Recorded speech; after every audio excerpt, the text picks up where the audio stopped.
তো আমরা ভগবদ গীতার বিষাদ যুগের বিষয় আলোচনা করছি ধারাবাহিক ভাবে। তো আজকে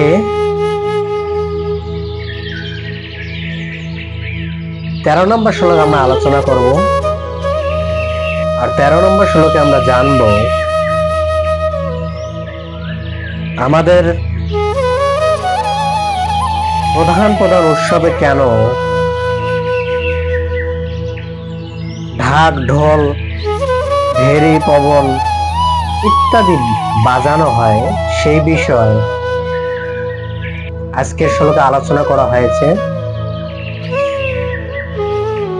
তো 13 নম্বর শ্লোকে বলা হয়েছে তত সংকোচ ভেজস্ব পাবনম মুখঃ সহ বসৈ অভ্যন্তস্থ শব্দস্থ মূল ভবনাথ। অর্থাৎ এখানে বলা হয়েছে তারপর শঙ্খ ভেরি পবন ও ঢাক অনক ঢাক এবং সিংহ সম হঠাৎ একত্র ধ্বনি হওয়ার ফলে এক তুমুল শব্দের সৃষ্টি হয়েছিল। আমাদের সনাতন ধর্মের এই নিয়মগুলি কেন বাজানো হয়? যেহেতু এগুলি শুভ বস্তু, তাই যে কোনো ধর্মীয় উৎসবে শঙ্খ বাজানো হয়, ঢাক বাজানো হয়, সিংহ সম হঠাৎ এই যে তুমুল একটা শব্দ সৃষ্টি, এই শব্দটা একটা মধুরময় ধ্বনি হয়। আর এই ধ্বনির মাধ্যমে আমাদের ভিতর থেকে ভগবানের নাম কীর্তন বেরিয়ে আসে। কারণ আমরা দেখতে পারি প্রত্যেকটা বস্তুর সাথে প্রত্যেকটা বস্তুর সম্পর্ক নিহিত আছে। যেমন মৃদঙ্গের সাথে করতাল নিহিত আছে। যখন আপনি মৃদঙ্গ বাজাবেন, তার সঙ্গে করতালটা বাজালে খুব সুন্দর একটা ধ্বনি সৃষ্টি হয়। তার সাথে যদি হারমোনিয়াম বাজান, সেটা আর একটা ধ্বনি সৃষ্টি হয়। তার সাথে যদি কিবোর্ড বাজান, সেটা আর একটা ধ্বনি সৃষ্টি হয়। না, প্রত্যেকটা বস্তুর আলাদা আলাদা সুর আছে। আর এই সুরগুলি ভগবান খুব প্রসন্নতা বিধান লাভ করে। কারণ ভগবান কৃষ্ণ তিনি এই জগতে যখন লীলাবিলাস করেছেন, তখন তিনি এই সমস্ত সঙ্গীত থেকে শুরু করে সবকিছুই এই জগতে আগে প্রেরণ করে দিয়েছেন। আমরা সারেগামা মা পা ধা নি সা, এই যে 8টা স্বরলিপি গাই, এই 8টা স্বরলিপি ওং থেকে এসেছে। হয়তো অনেকে জানি না কি করে সম্ভব। কারণ এটা হচ্ছে সামবেদের একটি গায়ত্রী ছন্দ। আর এই সারেগামা পাধানিচা, এই 8টা স্বর দ্বারাই সমস্ত সঙ্গীত চর্চিত হয়। আমরা দেখতে পারি ভগবদ গীতায় এটা বর্ণনা করা আছে। আমরা এই আলোচনা করতে করতে এই সারেগামা পাধানিচা এই শব্দগুলি আমরা পাবো।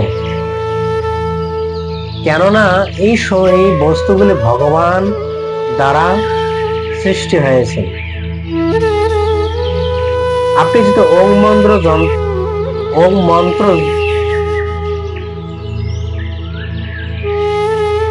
গান করেন, সেখানে দেখতে পাবেন ওং শব্দের মাধ্যমে সমস্ত গায়ত্রী একত্রিত হয়।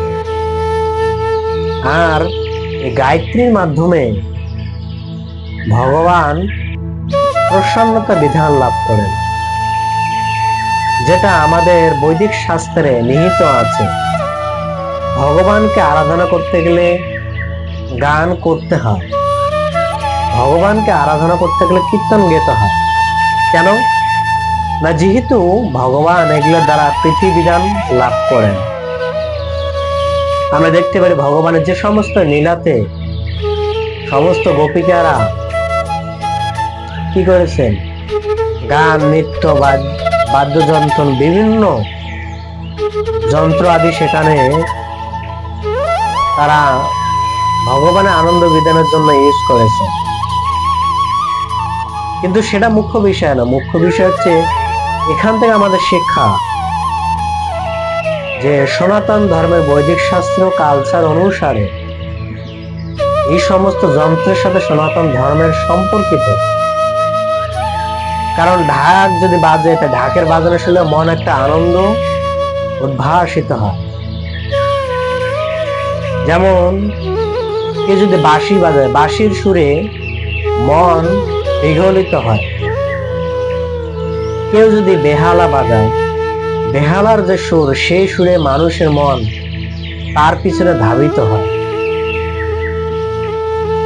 এই যে প্রত্যেকটা সঙ্গীতের বস্তু, প্রত্যেকটা ভগবান শিখিয়েছেন, ভগবান দেখিয়ে দিয়েছেন কিভাবে এগুলোকে প্রয়োগ করতে হয়। কিন্তু এখনকার কিছু কিছু ব্যক্তি আছে যে সেই সঙ্গীতকে তারা পরিত্যাগ করতেছে। আসলে এটা ঠিক না। সঙ্গীতের মাধ্যমে ভগবানকে প্রসন্ন বিধান করা যায়, যেমন দেবতারা করেন। ভগবান যখন স্বর্গে পদার্পণ করেন, সমস্ত দেবতারা একত্রিত হয়ে সঙ্গীত পরিবেশন করেন, নৃত্য পরিবেশন করেন। কারণ এই এক একটি বস্তু এক একটি কলা।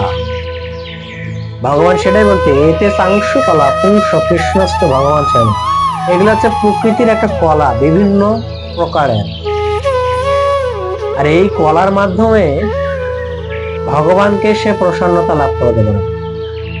কেউ অভিনয় ভালো জানতে পারেন, সেটা একটা কলা। কেউ ভালো নৃত্য করতে পারে, সেটা একটা কলা।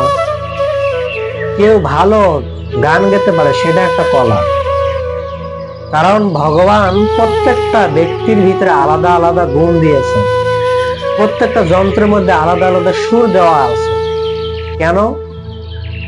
এগুলি বস্তু ভগবানকে আলাদা আলাদা ভাবে আকৃষ্ট করতে পারে।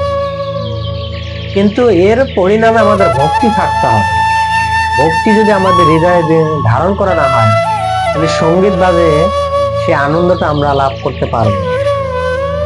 এজন্য ভক্তি আমাদের সঙ্গে তার পাশাপাশি লাগিয়ে দিতে হবে।